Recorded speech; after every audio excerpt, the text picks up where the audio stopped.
Well, let's talk some boxing now. 16-year-old Ethan Haley out of Stark City, Missouri has already made some noise on the national level, and now he's looking to do the same on the international stage.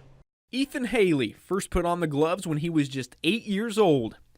8 years later, he's about to step on the biggest stage of his amateur career. It means a lot to me.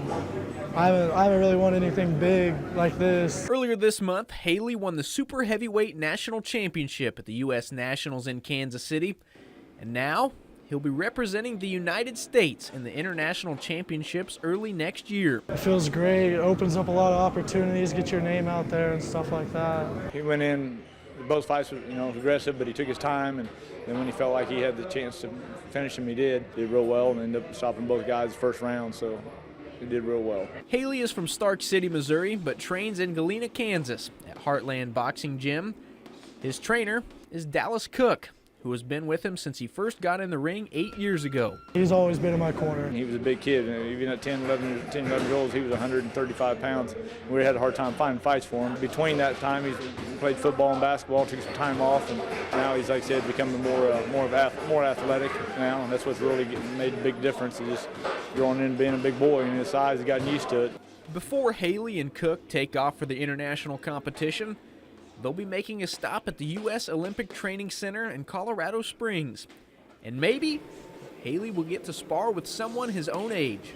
I don't really have anybody my age to spar since I'm so big, so I always spar older people, which gives me more confidence. Find somebody his size, as big as he is 16 years old, I mean, it's real tough.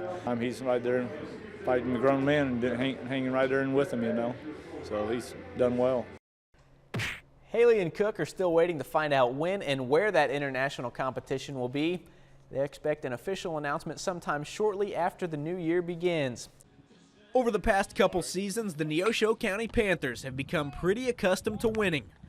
This year, the Panthers are 45-9, making it the third straight season they have recorded more than 40 wins. But this team has done something that the past two teams have not.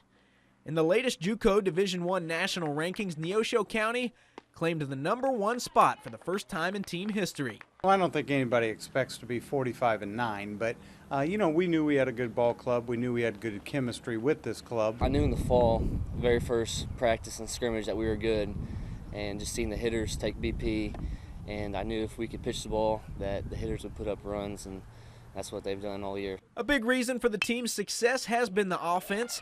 The Panthers are the only team in the nation to score over 600 runs this season.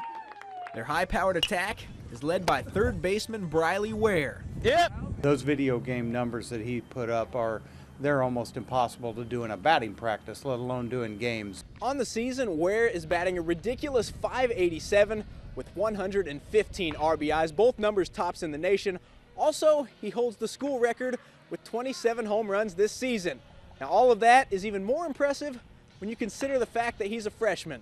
I was real nervous coming in, and the coaches and players have just all put trust in me that just to do what I do. While the season has already been one for the books, the Panthers have bigger goals than just winning a bunch of games.